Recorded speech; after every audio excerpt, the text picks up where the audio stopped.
इन दिनों देश में कोरोना की दूसरी लहर से हाहाकार मचा हुआ है। सरकारी सिस्टम चरमरा सा गया है।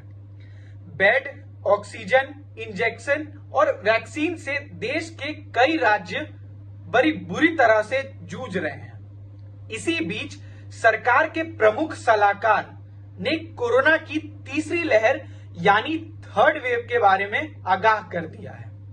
अभी दूसरी लहर का पिक आया नहीं है और देश भर से विचलित करने वाली तस्वीरें नजर आ रही हैं। तो लोगों के मन में यही सवाल है कि तीसरी लहर कब आएगी और कितनी खतरनाक होगी। पहले जानते हैं तीसरी लहर के बारे में क्या कहा गया। केंद्र सरकार के प्रमुख वैज्ञानिक सलाहकार के विजय राघवन ने कहा है फेज 3 निश्चित है, लेकिन सर्कुलेट हो रहे वायरस के हाई लेवल को देखते हुए यह स्पष्ट नहीं है कि फेज 3 किस वक्त आएगा और हमें नई लहरों के लिए तैयार रहना चाहिए। विजय राघवन ने कहा है कि नए म्यूटेंट से निपटने के लिए वैक्सीन को अपडेट करना अति आवश्यक है। उनका मानना है कि वायरस ने जब म्यूटेट करना शुरू किया, उसके बावजूद इसके संक्रमण को रोकने के लिए लोगों द्वारा अपनाई जा रही सावधानियों में कोई बदलाव नहीं नजर आया।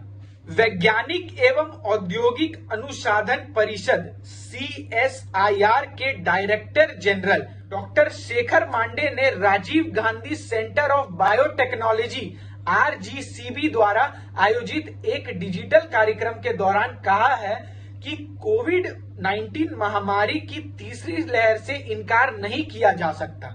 यदि महामारी की तीसरी लहर आती है तो वह उस चुनौती से कहीं अधिक खतरनाक स्थिति होगी जिसका सामना अब तक भारत देश ने नहीं किया है। महाराष्ट्र के स्वास्थ्य मंत्री राजीव टोपे ने अपने एक बयान में कहा था कि जुलाई-अगस्त के दौरान महाराष्ट्र तीसरी लहर का सामना कर सकता है।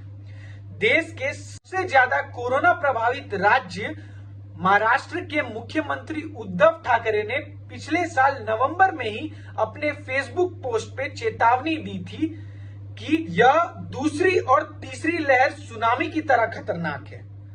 आप सुरक्षा प्रोटोकॉल का पूरी तरह से पालन करें। तो तीसरी लहर क्यों खतरनाक हो सकती है? टाइम्स ऑफ इंडिया की रिपोर्ट के मुताबिक कोरोना की पहली लहर में जहां सीनियर सिटीजन को ज्यादा खतरा था, वहीं दूसरी लहर में युवाएं ज्यादा चपेट में आ रहे हैं। अब तीसरी लहर में बच्चों को ज्यादा खतरा हो सकता है। पीडियाट्रिक्स और इन्फेक्शन डिजीज के एक्सपर्टों ने कहा है कि कोरोना की तीसरी लहर 18 से कम आयु वर्ग वालों को तेजी से अपने चपेट में ले सकती है। यह काफी घातक और गंभीर हो सकता है। इन्फेक्शन डिजीज के एक्सपर्ट डॉक्टर नितिन शांदे का कहना है कि बच्चों के लिए भी वैक्सीन बहुत जरूरी है, नहीं तो तीसरी लहर में यह आयु वर्ग काफी प्रभावित हो सकता है। महाराष्ट्र मेडिकल काउंसिल MMC की वाइस प्रेसिडेंट और शिशु रोग विशेषज्ञ डॉक्टर विंकी रघुवानी का कहना है कि भारत की आबादी 30% में लोग 0 से 18 आयु वर्ग के हैं। तीसरी लहर में इनके चपेट में आने का खतरा ज्यादा है। ऐसे में बच्चों को इससे बचाने का एक अहम तरीका वैक्सीनेशन ही हो सकता है। इससे ही हाई इम्यूनिटी प्राप्त कर सकते हैं बच्चे।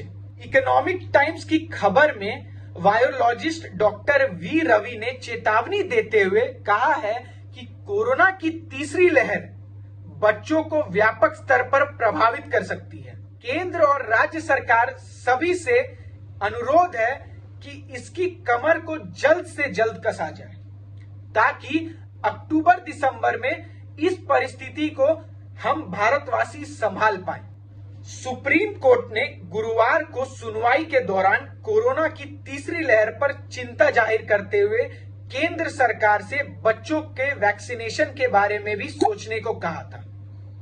गुरुवार को ही देश में कोविड के रिकॉर्ड 4 लाख से ज्यादा मामले सामने आने लगे। वहीं लगभग 4000 मौतें रोजाना होने लगी। तो आखिर दूसरी लहर का पीक कब आएगा? Indian institute of science Bengaluru की एक टीम ने अनुमान लगाया है कि अगर मौजूदा स्थिति में कोई सुधार नहीं किया जाता है तो आने वाले सप्ताह में कोरोना के मामले डबल हो जाएंगे।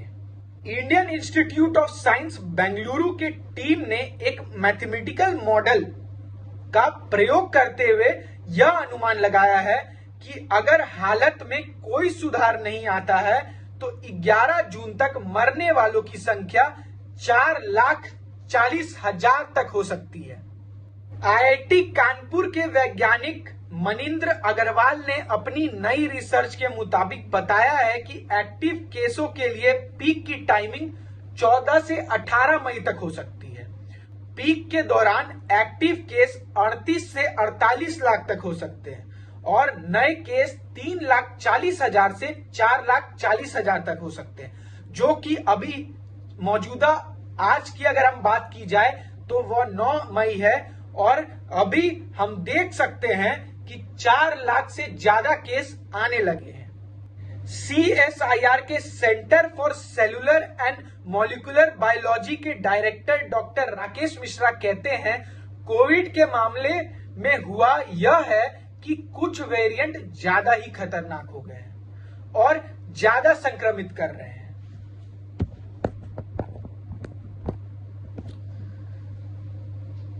यहां तक कि 22 देशों में भी यह तीसरी लहर अपनी आगाज लेकर पहुंच चुका है। कोरोना महामारी का तांडव विश्व भर में हो रहा है। दुनिया के 22 से ज्यादा देशों में तीसरी लहर का प्रभाव देखने को मिल रहा है। Germany, France, Italy, Netherland, Poland, Canada, Britain जैसे कई चिन्हित देशों में यह वेरिएंट अपना जगह बना लिया है, जिसकी वजह से अमेरिका, ब्राजील, तुर्की जैसे देशों में भी कोरोना की तीसरी लहर ने भयावह प्रकोप पकड़ लिया। तो आखिर तीसरी लहर झेल चुके देशों में क्या हुआ? फाइनेंशियल टाइम्स की एक रिपोर्ट के मुताबिक कोविड-19 की तीसरी लहर काफी तेजी से बढ़ रही है और काफी तेजी से फैल सकती है और हर जगह फैल रही है। फ्रांस के राष्ट्रपति इमैनुअल मैक्रो ने जब तीसरी लहर के कारण लॉकडाउन लगाया था तब खुद वहां के पीएम जिम कैस्टेक्स ने पार्लियामेंट में कहा था कि महज 2 सप्ताह में वहां कोविड के मामले में 55% का उछाल आया है, जिससे 48,000 मामले एक दिन में दिखने लगे थे। इंडियन एक्सप्रेस की रिपोर्ट के अनुसार जर्मनी में जब मार्च में लॉकडाउन से ढील देने की शुरुआत ही हुई थी, तब उसी दौरान एक बार फिर तेजी से मामले बढ़ने लगे और अप्रैल में स्थिति और भी ज्यादा भयावह हो गई। 18 अप्रैल को वहां 29,000 नए मामले सामने आए। इसमें से जो संक्रमित हुए थे वो ज्यादातर 15 से लेकर 49 साल के थे, यानी पिछले 2 लहरों के तुलना में इस बार अगर तुलना की जाए तो युवा ज्यादा प्रभावित हुआ।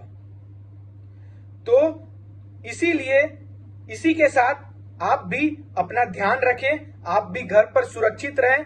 भारत भी इस दौर में जल्द आएगा। भारत को भी हमें सुरक्षित रखना है। अगर हम सुरक्षित रहेंगे तो ये भारत देश भी सुरक्षित रहेगा। चलिए, इसी के साथ खबरें और भी, तब तक के लिए बने रहें समय समाचार के साथ। धन्यवाद।